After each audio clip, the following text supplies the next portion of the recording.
दोस्तों एक बार फिर से स्वागत है आपका प्रजापति न्यूज में। आज दोस्तों कोरोना वायरस पूरी तरह से हमारे भारत में पैर पसार के बैठ गया है। इसकी ये जो दूसरी लहर भारत में दिखाई दे रही है ये इतनी ज्यादा खतरनाक है कि सभी आंकड़े तोड़ने में लगी पड़ी है। अब भला किसने सोचा था कि एक दिन में अकेले हमारे भारत के अंदर कोरोना वायरस के 2.5 लाख से ज्यादा केसेस सामने आएंगे। हर रोज हजारों की संख्या में लोग खतरनाक मौत मरेंगे। और जो कोरोना वायरस आज से 1 साल पहले आतंक मचा रहा था उसने तो सिर्फ बीमार और बूढ़े लोगों को अपना शिकार बनाया था, लेकिन इस बार 24-25 साल के लोग मौत के घाट उतर रहे हैं। ऐसे में कहा जा रहा है कि अब कोरोना वायरस किसी के शरीर में नहीं बल्कि हवा में फैल गया है। जिससे बचना है तो हमें सबसे पहले अपने इम्यूनिटी को बढ़ाना होगा। और आपकी इसी इम्यूनिटी को बढ़ाने के लिए आज मैं यानी आपका दोस्त विशाल प्रजापति आपको कुछ ऐसे फूड आइटम्स बताने वाला हूँ जो आपको कोरोना वायरस जैसी महामारी से लड़ने में मदद करेंगे। वीडियो शुरू करने से पहले अगर आपने हमारे चैनल प्रजापति न्यूज को सब्सक्राइब नहीं किया है तो भैया चैनल को सब्सक्राइब कर लीजिए और बेल आइकन प्रेस करने में भी कंजूसी मत करना। शिमला मिर्च। लोगों को मिर्च खाना पसंद हो या ना हो, लेकिन अधिकतर लोगों को शिमला मिर्च की सब्जी बहुत पसंद होती है।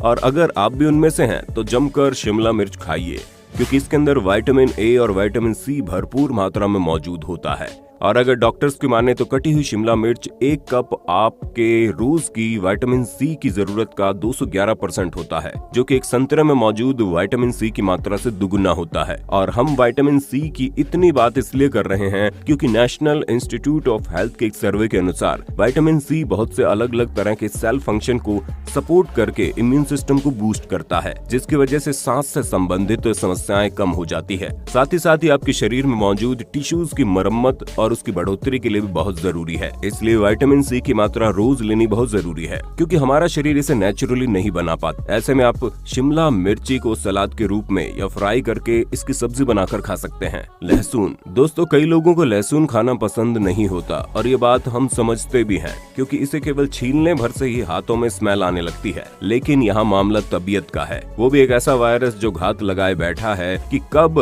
किसको अपना शिकार बना ले। ऐसे में लहसुन को सुरक्षा कवच के रूप में आप इस्तेमाल कर सकते हैं, क्योंकि लहसुन खाने से न सिर्फ ब्लड प्रेशर कम होता है बल्कि दिल से संबंधित बीमारियों का जोखिम काफी हद तक कम हो जाता है। ऊपर से ये इम्यूनिटी सिस्टम को इतना ज्यादा स्ट्रॉन्ग कर देता है कि आपको जल्दी कोई बीमारी नहीं लगेगी। लेकिन उसके लिए आपको डेली लहसुन का इस्तेमाल करना है, क्योंकि एक बार कई लोगों के ग्रुप के ऊपर टेस्ट किया गया जिसमें से एक ग्रुप को रेगुलर बेसिस पर लहसुन खिलाया जा रहा था और उनसे वही रोजमर्रा के काम कराए जा रहे थे, और दूसरे ग्रुप को लहसुन नहीं खिलाया जा रहा था और उनसे भी वही रोजमर्रा के काम करवाए जा रहे थे। जब मौसम बदला तो लहसुन न खाने वाले लोग जल्दी बीमार पड़े और खाने वाले लोगों को कुछ भी नहीं हुआ। अब कई बार लोग इसे हल्का सा गर्म करके कच्चा ही चबा जाते हैं। कई सारे लोग इसे सलाद वगैरह में मिलाकर खाते हैं। आप चाहे जैसे खा लें, लेकिन आपका इसे खाना जरूरी है। चना।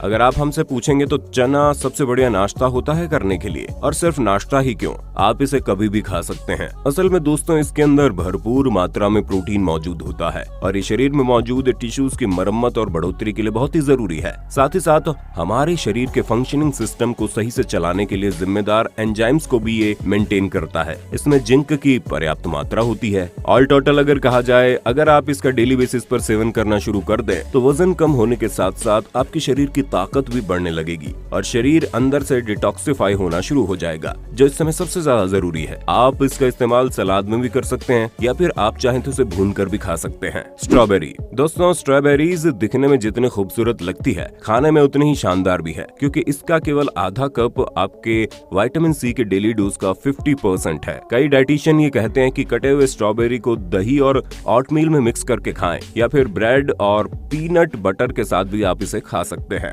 दही। दोस्तों दही प्रोबायोटिक्स का सबसे अच्छा सोर्स है। इसके अंदर अच्छे बैक्टीरिया होते हैं जो स्वस्थ पेट और इम्यून सिस्टम के लिए बहुत ही ज्यादा जरूरी है। हाल ही में किए गए कई सारे रिसर्च के अनुसार प्रोबायोटिक्स सामान्य सर्दी जुकाम से लड़ने के लिए और कई सारी सांस संबंधित बीमारियों का मुकाबला करने में बहुत ही ज्यादा कारगर साबित होता है। ऊपर से जिन लोगों के शरीर पर उम्र से पहले ही बुढ़ापा दिखाई देने लगता है, ये उनकी भी एजिंग को कम कर देता है और उन्हें जवान और तरोताजा स्किन प्रदान करता है। पालक। पालक की तो बात ही निराली है। ये एक ऐसी सब्जी है जिसमें आपको हर वो चीज देखने को मिलेगी जिसकी एक इंसान के शरीर को जरूरत होती है, जहाँ इसमें विटामिन सी से लेकर एंटीऑक्सीडेंट हर एक चीज भरपूर मात्रा में मौजूद है और इसे खाने से शरीर की सभी अशुद्धियाँ चली जाती है। पालक को आप चाहे जैसे खा सकते हैं, चाहे सलाद के साथ कच्चा खा लें या फिर हल्का सा इसे पका लें और इसमें नमक डालकर इसे सब्जी की तरह भी खा सकते हैं या फिर इसकी प्रॉपर सब्जी बना लें। लेकिन सब्जी में मसाले वगैरह पड़ जाते हैं तो इतना मजा नहीं आता। बाकी आप जैसे भी इसका सेवन करेंगे आपको असर जरूर करेगा। और हाँ, अगर आपको आंख से जुड़ी कोई समस्या है तो पालक आंखों के लिए बहुत ही अच्छा होता है। ब्रोकली, अब दोस्तों ब्रोकली में भी विटामिन सी की भरपूर मात्रा होती है। नेशनल इंस्टीट्यूट ऑफ हेल्थ के अनुसार ब्रोकली का आधा कप ही विटामिन सी के डेली डोज का 43% होता है। विटामिन सी के अलावा ब्रोकली में कई सारे ऐसे न्यूट्रिएंट्स पाए जाते हैं जो हमारी बॉडी को न सिर्फ स्वस्थ रखते हैं बल्कि उसे अंदर से मजबूत भी बनाते हैं, जहाँ इसके अंदर एंटीऑक्सीडेंट भरपूर मात्रा में देखने को मिलता है जो हमारे इम्यून सिस्टम को और ज्यादा मजबूत कर देता है। मशरूम, दोस्तों वैसे तो सूरज की किरणें विटामिन डी की सबसे बढ़िया सोर्स है, लेकिन अगर आपको कोई एलर्जी हो या फिर आप विटामिन डी सूरज की रोशनी से न लेना चाहें तो कई सारे खाद्य पदार्थों से भी इसकी आपूर्ति हो सकती है। और विटामिन डी इम्यूनिटी को बढ़ाने के लिए काफी ज्यादा कारगर साबित होता है, इसलिए आपको मशरूम जरूर खाना चाहिए जो न सिर्फ विटामिन डी का सोर्स है बल्कि इसमें कैल्शियम भी भरपूर मात्रा में होता है। तो दोस्तों आज के लिए बस इतना ही। उम्मीद है आपको ये वीडियो पसंद आई होगी। तो इसी तरह के इंटरेस्टिंग वीडियोस को लगातार देखते रहने के लिए अपने चैनल प्रजापति न्यूज को लाइक, शेयर और सब्सक्राइब करना बिल्कुल ना भूलें। और हाँ, हम फिर मिलेंगे नए वीडियो में, तब तक के लिए जय हिंद, जय भारत। दोस्तों आपकी स्क्रीन पे 2 और वीडियोस दिख रही हैं, जिसे देखने के लिए आप इस स्क्रीन पर क्लिक करें। दोनों देखिएगा, बहुत अच्छी वीडियो बनी है।